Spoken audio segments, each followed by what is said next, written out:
Assalamualaikum warahmatullahi wabarakatuh. Selamat malam pemirsa. Kembali bersama Teropong Kikuch. Oh, Kikuch. Oke. Malam ini kita berada di Warkop Cuming di Jalan Angsana Maros. Berhubung pemilu kada di Maros sudah menghampiri, malam ini hari Jumat ya, tanggal 4. Iya. Tanggal 4 berarti tinggal 5 hari lagi. 5 hari. 5 hari lagi pemilu kada akan berlangsung di Kabupaten Maros. Tentunya sahabat-sahabat pemirsa semua harus menentukan pilihan dari sekarang. Ya, alhamdulillah malam ini kita ditemani oleh juru bicara dari Maros Unggul. Kita akan berbincang-bincang sedikit, bincang-bincang santai ini. Jangan tegang. Bincang-bincang santai terkait pemilu ini, terkait Maros Unggul tentunya. Tidak usah bahas yang lain. Lupakan yang lain. Mungkin dari awal kita perkenalan dulu, Tabe, untuk lebih akrab dengan teman-teman. Oke. Jadi assalamualaikum warahmatullahi wabarakatuh. Salam sejahtera untuk kita semua. Jadi sekarang saya lagi bersama dengan Bang Teropong Kikuch. Oke. Jadi itu dia nama channelnya. Benar yang dibilang sama Bang tadi bahwa gelaran Pilkada Maros sisa menghitung hari, 5 days more, 5 hari lagi dari sekarang. At least seluruh potensi pemilih di Kabupaten Maros itu memang sudah mesti punya pilihan, tapi tidak apa-apa, kita mencoba untuk mengupas malam hari ini kenapa saya memilih berpihak untuk mendukung nomor 3. Jadi sebelumnya kita perkenalan dulu karena ada yang bilang tak kenal maka tak sayang. Kata pepatah sih begitu. Jadi nama lengkap saya Mutmainah SE. Jadi basic studi saya sebenarnya pernah kuliah di UNM, jurusan sastra Inggris, tapi kemudian saya menyelesaikan studi S1 saya di STIE Pelita Buana Makassar. Menjadi satu kehormatan bagi saya untuk didaulat menjadi juru bicara dari kandidat nomor 3 Maros Unggul. Satu kehormatan, saya mendapatkan kepercayaan itu. Mungkin kandidat melihat bahwa basic keilmuan saya di sastra Inggris dan beberapa aktivitas kemarin yang memang fokus di publishing, dan sempat juga menjadi redaktur di salah satu media online. Perjalanan karir kalau di Maros, bicara soal karir politik sih belum ada. Cuman kemarin sempat didaulat menjadi juru bicara jalur persorangan, tapi kemudian seiring tahapan itu tidak berlangsung sampai di tahap pencalonan. Kemudian bicara basic organisasi, saya adalah salah satu mantan ketua umum pimpinan pusat HPP Maros periode 2012 dan 2014. Iya, jadi saya berharap dengan bergabungnya saya di Unggul di nomor 3 bisa menginfluence teman-teman pemilih cerdas, teman-teman pemuda, teman-teman mahasiswa, pokoknya seluruh masyarakat Maros yang masuk dalam kategori smart voters atau pemilih cerdas. Itu dia mungkin narasi awal saya. Selanjutnya mungkin bisa dikembangkan sama Abang Teropong Kikuch. Oke, memang betul ya kalau dibilang orang yang punya basic dalam artian bicara, namanya juru bicara, pasti pertanyaannya tadi kan cuma perkenalan nama. Wih, panjang. Jelas, simple dan jelas. Oke, yang jadi pertanyaan ini, semenjak kita bergabung di Maros Unggul ini jadi juru bicara, barangkali mungkin bisa dipaparkan sedikit apa-apa yang mungkin menjadi kendala, di lapangan dan apa-apa yang bisa diceritakan sedikit. Oke, jadi perjalanannya ya, di dalam perjalanannya. Iya. Oke, jadi bicara soal perjalanannya, kami mengawal tim nomor 3, tim Maros Unggul. Tentunya ada banyak dinamika ya, karena lumrahnya suatu proses dan perjalanan memang syarat dengan dinamika, syarat dengan lika-liku perjalanan. Cuman yang menjadi fokusnya kami di sini, yang menjadi titik kesepahaman saya dengan kandidat nomor 3, setelah berbincang lama dengan Andi Ilham Najamuddin kemarin, saya menemukan nilai ya, nilai bukan nilai rupiah maksud saya, nilai dalam artian makna. Deep meaningnya itu adalah beliau adalah basic Purna Praja yang kita lebih kenal dengan IPDN sekarang, setelah berganti nama jadi dari STPDN kemarin ke IPDN, bahwa Andi Ilham Najamuddin ini sudah tamat ya, sudah hatam persoalan teori keilmuan di pemerintahan. Betul.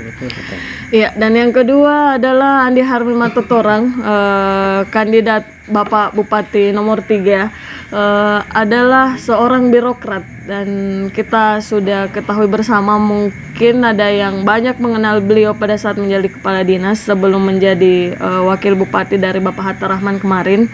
Sejak dari Pombohang. Iya, sejak dari zamannya Pombohang sudah menjadi kepala dinas di berganti instansi, dan tentunya kita mungkin harus sepaham bahwa proses itu mendidik, terlepas dari basic keilmuan, proses yang berjalan itu tentunya sejatinya harus mendidik mental dan mendidik kedekatan dengan masyarakat dan kepemahaman soal pemahaman di seperti apa itu birokrasi. Menjadi hal yang menarik memang ketika kita bersentuhan langsung dengan masyarakat, termasuk dengan track record Bapak Ilham Najamuddin ini kan pernah menjadi camat di Maros Baru, dan tentunya persoalan kebijakan hingga ke grassroots, tentunya kita harus ketahui bersama bahwa beliau sudah hatam seperti apa keinginan grassroots atau masyarakat bawah, sampai ke elit-elit ini, beliau sudah paham sistemnya seperti apa. Jadi itu yang menjadi nilai buat saya, untuk teman-teman, bagaimana memahamkan para pemilih di lapangan bahwa pilih bupati dan wakil bupati yang memang ahli di pemerintahan, sesuai dengan track record kedua kandidat. Iya, kedua kandidat dari nomor 3 ini. Terus yang ini kan ada kandidat perempuan. Oke. Untuk perempuan, menurut dari ada beberapa pertanyaan, apakah kira-kira kalau untuk perempuan ini, nah kita kan perempuan. Oke, aku perempuan. Apakah perempuan ini hanya bisa dimengerti oleh seorang perempuan? Oh gitu. Oke. Dalam artian kita mengaitkan dengan pilkada yang akan berlangsung ini, pemilihan yang akan berlangsung ini, apakah seorang laki-laki, artinya bagaimana ya membahasakannya? Laki-laki tidak bisa mengerti perempuan. Seperti itu. Atau perempuan saja yang bisa mengerti perempuan. Oke. Silakan untuk mungkin diberikan paparan sebagai perempuan dan sebagai juru bicara, dan tentunya pasti mendukung Maros Unggul. Bagaimana menurut kita tentang hal itu? Ya, bicara tentang perempuan mesti memilih perempuan, saya rasa itu adalah sebuah opini yang belum tuntas juga. Maksud saya adalah kita harus merunut dulu bahwa itu mungkin menjadi jualan ya dari kandidat sebelah. Salah satu kandidat di kontestasi ini, perempuan harus memilih perempuan, atau perempuanlah yang lebih mengerti perempuan. Kalau saya mau bilang tidak mesti, dan tidak harus seperti itu, bahwa seperti ini kedudukannya. Di dalam agama pun kita diperintahkan untuk sami'na wa ata'na dengan pimpinan kita. Pimpinan dalam skop terkecil saja misalnya rumah tangga. Seorang istri harus nurut sama suaminya misalnya, dan itu figurnya adalah laki-laki. Kenapa perempuan tidak diberikan wewenang untuk memimpin rumah tangga? Karena tentu dengan kaidah-kaidah yang telah diatur dalam agama itu kan sudah kita tahu dalilnya seperti apa. Kemudian berjalan dengan seringnya waktu, ada wacana memang yang muncul, perempuan mesti memilih perempuan. Tidak harus seperti itu, karena di kandidat nomor 3 ini kita sudah merumuskan visi misi, arah kebijakan strategis yang menempatkan perempuan, ibu dan anak di prioritas kita, di prioritas Maros Unggul atau nomor 3 nanti ketika menduduki jabatan bupati atau kepala daerah di Kabupaten Maros. Salah satunya adalah peningkatan kesejahteraan ibu dan anak.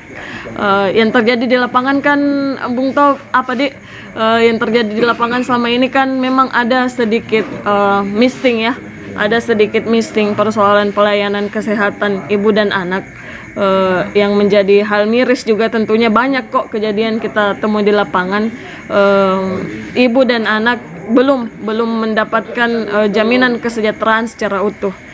Itu yang menjadi fokus kita di kandidat nomor 3, bagaimana peningkatan kesejahteraan ibu dan anak ini nantinya ketika beliau memimpin. Tentunya kita sudah menyiapkan formula untuk itu, untuk menjadi bahan kebijakan kerja nanti. Kemudian yang kedua adalah soal ekonomi. Ini yang seksi, ya.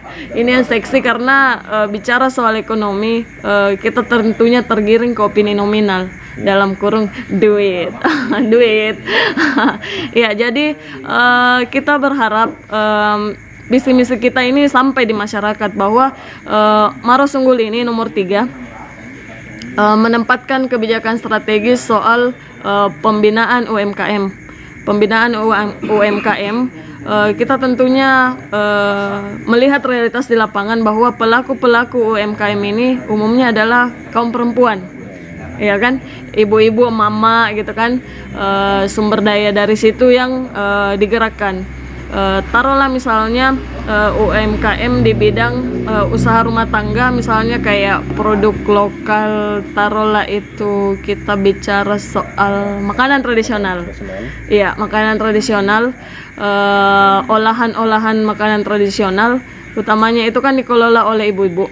Itu yang mencoba industri rumah tangga, itu yang mencoba kita cover, mencoba kita buatkan lagi regulasi yang lebih tepat, yaitu pembinaan UMKM-nya. Karena seperti apapun produk, kalau tidak dievaluasi dan tidak mendapatkan edukasi bagaimana sebuah produk itu, bagaimana teknik pemasaran dan lain-lain, pemilihan bahan baku sampai di finishingnya nanti, tentunya kan tidak mendunia juga, tidak booming juga itu produk, dan kebijakan itu nantinya yang akan kita fokuskan. Di samping yang menjadi hal seksi sebenarnya dari dunia usaha adalah modalnya, Bung, iya kan. Jadi biasanya ketika ada inisiatif ideta untuk membuat usaha, tidak ada lagi modalnya. Iya kan, itu biasa yang menghambat kedong kaum ibu-ibu, mau kayak ini bikin usaha tapi tidak ada modalku. Biasa begitu kan, ya. Di keseharian kita begitu. Jadi kandidat nomor 3 ini akan memberikan pinjaman modal usaha. Pinjaman modal usaha untuk pelaku-pelaku UMKM. Jadi mereka nantinya tidak lagi bingung, wah saya dapat modal dari mana, bagaimana cara mendapatkan modal ini mesti jaminan ini itu, misalnya kayak surat-surat penting atau apapun itu, yang biasanya kita temui di bank-bank ya, yang konvensional. Ini mencoba kita arahkan untuk peminjaman dana modal usaha ini. Kemudian selanjutnya adalah peningkatan kapasitas. Kita sudah menemukan core-nya bahwa pelaku UMKM ini adalah perempuan. Kita bina lagi persoalan tatanannya, strukturalnya seperti apa, peningkatan kapasitasnya, kita kawal. Pokoknya kita kawal ini Bung, mulai dari modal, ide, kemasan, pemasaran. Pokoknya kita kawal terus. Nomor 3 akan mengawal terus dengan kebijakan-kebijakan strategis seperti itu. Jadi tidak ada lagi keraguan, tidak usah lagi ragu mengatakan untuk ragu memilih 03. Ya, dan yang mau saya tambahkan lagi bahwa kemarin setelah berdiskusi dengan kandidat nomor 3, Bung, salah satunya adalah poin-poin penyampaiannya sebenarnya ke masyarakat bahwa segala sumber daya di Kabupaten Maros harus diberdayakan, dimaksimalkan. Kita nantinya memperkecil kemungkinan investor dari luar karena kita sudah memberdayakan seluruh tatanan SDM dan SDA dari Kabupaten Maros itu sendiri. Jadi seluruh potensi apapun itu yang ada di Kabupaten Maros kita usahakan kelola, karena sebenarnya gini Bung, Maros itu tidak kekurangan orang pintar, Maros tidak kekurangan orang cerdas, Maros tidak kekurangan ahli. Hanya saja beberapa kenyataan memang di lapangan per hari ini bahwa banyak ahli-ahli di Kabupaten Maros yang tidak diberdayakan. Iya kan, jadi milik orang lain, ya kan, cuma bisa dilihatin, tidak bisa dimiliki, kan itu kayak bikin baper kayak begitu Bung toh. Ya, jadi Maros Unggul ini mencoba memberdayakan, menarik kembali beberapa potensi ahli-ahli yang ada di Kabupaten Maros, memang untuk mengabdi dan mengelola Maros untuk mencapai keunggulannya gitu. Sesuai dengan visi misi Maros Unggul tentunya. Oke, sebelum kita lanjut, mungkin bagus kalau minum. Oke. Diminum dulu. Siap. Jadi sebenarnya saya itu Bung pecinta kopi. Saya pecinta susu. Saya pecinta kopi, apalagi kopi hitam. Luar biasa ini gagasannya Ibu Jubir. Ini kopi, ini susu, ini kopi susu. Iya, jadi tiga elemen. Tiga elemen. Ada kopi hitam, ada susu putih, ada kopi susu. Ini jadinya kopi susu. Tiga ya, tetap tiga ya. Dan ini ternyata 3 juga. Oh, Waduh. ini 3 juga. Apakah kebetulan atau memang disengaja ini? Warkop cuming juga ini. Paling ngerti pokoknya warkop cuming. Oke, selanjutnya mungkin pemaparan dari Ibu Jubir ini saya rasa sudah cukup untuk mewakili, untuk mengatakan bahwa perempuan itu harus memilih Maros Unggul. Iya. Nomor 3. Dan selanjutnya kita beralih ke sahabat sepermainan. Siap. Permainan. Siap. Silakan mungkin. Saya cuman sedikit Perkenalan dulu, perkenalkan gitu dulu. Ya, saya mungkin sudah dikenal. Tidak perkenalkan dulu. Cuma tuh ada penonton yang belum kenal. Iya, ini kegeeran ini. Ya, nama saya Ipul. Keseharian memang sering di Maros, aktif di lembaga-lembaga Ormas dan OKP di Kabupaten Maros. Ya.